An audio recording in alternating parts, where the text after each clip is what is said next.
అని ఒకడు చూసి ఈయన పాపం మంచివాడు, పెద్ద సంసారి, కష్టపడుతున్నాడు, వీరికి ఎట్లయినా మీరు అనుగ్రహం చేయాలని అమ్మవారు సిఫార్సు చేసిందంటే స్వామివారి దగ్గర. స్వామివారు చెప్పారు, నేను ఆయనకు ఎన్నో మాటలు ఇచ్చాను, ఎన్నోసారి ఎది ఇస్తే కూడా ఆయన కర్మ ఆయనకు పట్టించడం లేదు, కాబట్టి చాలా కష్టపడుతున్నాడు, నాకు మంచి దారిలో ఎన్నో చూపించినాను, నన్ను స్మరించలేదు, నాకు తిరిగి రాలేదు, భాగవత కైంకర్యం చేయలేదు, భక్తి చేయలేదు, కాబట్టి కర్మ కొద్దిగా ఉంది, ఆ కర్మ పూర్తి అయిన వెంటనే ఆయన మంచిది వస్తుంది నాకు తెలుసు. అమ్మవారు ఊరుకుంటారా? కాదు, మీరు ఇవ్వండి నేను చూస్తాను ఎట్లా పోతుంది. అయితే సరే మాకు చెప్పినావు కాబట్టి నేను ఇస్తానని బంగారంతో ఒక మూటను కట్టి ఆయన పోయేదానికి ముందు మీరు దారిలో వచ్చేది ఆ బంగారాలను తీసి ఇంటికి వెళ్ళి వాళ్ళ కుటుంబం సగా మంచిగా సంతోషం ఉంటే భక్తి చేస్తాడు, అభిషేకం చేస్తాడు, అర్చన చేస్తాడు, అన్ని మంచిగా చేస్తాడు. కాబట్టి స్వామివారు పైన అమ్మవారు ఒక మూట కట్టి ముందు వేస్తారు. ఈయన నడిచిపోతుంటారు దారిలో, అడవి ప్రాంతంలో ఊరు నుంచి వేరే స్థలం ఉంటారు, అటువంటి స్థలంలో ఒక మూట ఉపయోగించుకుంది. ఇక 10 అడుగులు ముందు వచ్చినాము, వెనకల ఉన్నప్పుడు మనమేమో నడుస్తున్నాము, లోకంలో ఎంతో ప్రజలు ఉన్నారు, దాంట్లో కొందరికి కన్ను తెలియదు, కొందరికి కాలు బాగలేదు, ఇట్లా ఆరోగ్యంగా కూడా ఎంతో మంది ఉన్నారు కదా, వాళ్ళు కన్ను లేకుండా వాళ్ళు ఎట్లా నడుస్తారు అని అనుకొని వాళ్ళు కన్ను మూసుకొని మనం కూడా అట్లా నడిచి చూస్తాం అని కన్ను మూసుకొని నడిచినారంట. 8 అడుగులు ఈ మూట ఉంది, 10 అడుగులు దాటిపోయినాడు. దాటిపోయినాక మళ్ళీ కళ్ళు చూస్తాం, ఓహో వాళ్ళంతా కూడా ఇట్లనే నడిచి. అప్పుడు స్వామి అమ్మవారిని చూసి స్వామి అన్నారంట, అమ్మా నువ్వు దయచేసినావు, ఏమి మాకు నిర్బంధం చేసినావు, నేను ఇచ్చినాను, నేను కర్మ చూడమా అని ఇంత తీసుకొచ్చు కదా. దానికి ముందు 8 అడుగులు దాటేదాని ముందు కన్ను మూసుకొని వాళ్ళంతా ఎట్లా నడుస్తారని నడిచిపోయాడు. ఇదే కర్మమా, కర్మని ఎవరు తప్పించుకోలేదు, అందుకే అద్భుతమైన మనకు జీవితం మంచిగా మానవ జన్మం జరిగింది. ఇటువంటి జన్మంలో భగవత్ సేవ చేసి భగవత్ వైఖరి చేసి అనుగ్రహాన్ని పొందాలి అంటారు.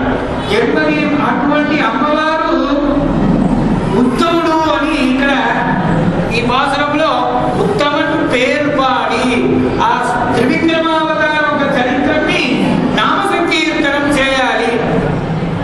தாங்கள் நம்பாவைக்கு சாட்சி நீராடினால் தீங்கின்றினாடெல்லாம் நிகாமே நிகாமேன பச்சன்யோ வருஷதி பலின்யோ நோஷகயம் பச்யந்தாம் యోగక్షేమో న కల్పతాం. యోగక్షేమం, దీంట్లో యోగం అనేది ఒకటి, క్షేమం అనేది. మీ ఊళ్ళో యోగక్షేమం ఎలా ఉంటుంది అని అడుగుతాం కదా. యోగం అంటే భగవంతుడి అనుగ్రహం ద్వారా, ఆచార్యులు ఒక అనుగ్రహం ద్వారా మనకు దొరికింది ఋషిని మంచిగా దొరికిందంత యోగం. క్షేమం అంటే దాన్ని సన్మార్గంలో వినియోగం చేసి సన్మార్గంలో దాన్ని రక్షించడం క్షేమం. ఇది రెండు ముఖ్యం. యోగం అంటే భగవత్ కృపలో మనకు ఏమైనా భగవంతుడు ఇచ్చినారు. స్వామి వేదాంత దేశిక వారు ఉపకార సంగ్రహం అని ఒక గ్రంథం రాసినారు. ఆ ఉపకార సంగ్రహంలో భగవంతుడు మనకు మంచి కైకాలు, చెయ్యి, కాదు, మంచి ఇల్లు, మంచిగా పత్ని, మంచిగా పిల్లలు, మంచిగా ఒక సన్నివేశం, మంచి గుడిగా మనం పోయేటట్టు ఇటువంటి ఉపకారం భగవంతుడు మనం చేస్తారే. ఆయన చేసిన ఉపకారానికి మనం ప్రత్యుపకారాన్ని ఎప్పుడు వాయినాలను ఒక్కరోజైనా భగవంతుడికి ఒక సేవ చేసినామా? இந்த ஜென்மமுலோ இந்த ஜென்மத்தில் எம்பெருமானுக்கு ஏதாவது கைங்கரியம் செய்தோமா? அந்தந்த ஆழ்வார்கள் பாடிய பாசுரம் கண்டு மகிழ்ந்தோமா? షడ్భగ మల్లిగై ముళ్ళ ఇడవాచి కైంకర్యం செய்தோமா? ఏమైనా మంచి పుష్పాలతో కట్టి భగవంతుడికి సమర్పించినాము. ఇక్కడ చూస్తే చాలా సంతోషంగా ఉంది. ఆంధ్రదేశమే భక్తి దేశం. పొద్దున చూస్తే స్వాతి అభిషేకం అంటే 3 గంపలు కొబ్బరి, పుష్పము, పళ్ళు వచ్చేవాళ్ళందరూ స్వామికి ఏదైనా మన శక్తితో ద్వారా స్వామికి సమర్పించాలి. అది భగవంతుడు స్వీకరించి అనుగ్రహిస్తాడు. ఆయన స్వామికి నివేదన చేస్తున్నాం. கண்டு அருள்வதற்கு நாரணருங்கொழில் மாநிலம் சோழனம் மிக்கு நான் 100 தடாவில் வெண்ணை வாய்நேர்ந்து பராவி வைத்தேன். 100 தடா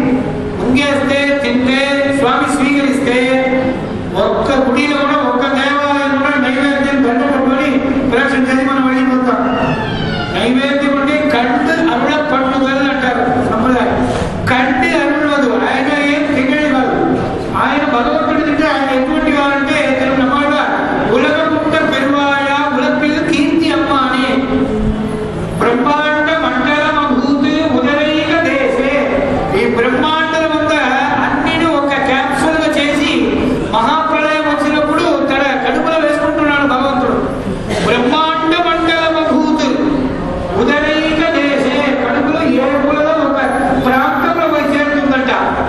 అటువంటి వారికి మనం సమర్పణ చేస్తామంటే మన శక్తితో అది ఇదంతా భావం, భక్తి భావంతో భగవంతుడికి సమర్పిస్తే ఆయన కండు ఆయన స్వీకరించి మళ్ళీ మనకే ఇవ్వడం. ఆయన గుడికి అని మనం 10 అడుగులు వస్తే 90 అడుగులు మనకు సంవత్సరం స్వామి వస్తున్నాడంట. భక్తుడై అడిగేవారికి ఎదిగేవారు. కాబట్టి అటువంటి పరమాత్మునికి మనం అర్చనం, వర్ధనం, దాస్యం, సఖ్యం, ఆత్మ నివేదనం, ఆయనకు ఆత్మని సమర్పించారు. శరణాగతి తత్వమే తిరుపావిచారం. ఒక్కొక్క పాశనంలో కృష్ణానుభవమే ముఖ్యం. అలాగే தேங்காதே முக்கிரந்து சீற்ற முலை பற்றி வாங்கக்குடம் நிறைக்கும் வள்ளல் பெரும் పశుக்கள் కుడం నిరైக்கும். ఇందులో పూర్తిగా సమృద్ధిగా పాలిస్తుంది. వள்ளల్ పెరుం పశుక్கள் ఆచార్యులు కూడా అట్లనే శిష్యులు మంచిగా ఉండాలని మంత్రోపదేశం మనకంతా చేస్తున్నారు. తెలివి భాషించేట పెద్దవాళ్ళ దగ్గర మనం మంత్ర స్వీకరణ చేస్తాం. మంత్రం ఎత్తనైన గోపయ్యేది. మంత్రం అంటే రామ మంత్రం, కృష్ణ మంత్రం, గాయత్రి మంత్రం, ఎన్నో మంత్రాలు ఉన్నాయి. ఆ మంత్రం కూడా సంకల్పం చేసుకొని భక్తితో ద్వారా దాన్ని జపం చేయాలి. స్వామి నాకు ఆ మంత్రం తెలుసు, ఈ మంత్రం తెలుసు, అన్ని తెలుసు అంటే తెలుసుకుంటే ఏం ప్రయోజనం కాదు. తెలిసిన మంత్రాన్ని మనం భక్తితో జపం చేయాలి. మంత్రం యత్నేన గోపయేది. భగవత్ సాక్షాత్కారం కావాలంటే యత్నం చేయాలి. ప్రయత్నం లేక ఏం లేదు. కాబట్టి కర్మణ్యేవాధికారస్తే మా ఫలేషు కదాచన. నువ్వు కడమ నీకేమేమి శాస్త్రంలో ధర్మంలో చెప్తుందో అటువంటి పని నువ్వు జపం చేస్తే ఫలప్రదానం భగవంతుడి ఆధీనం.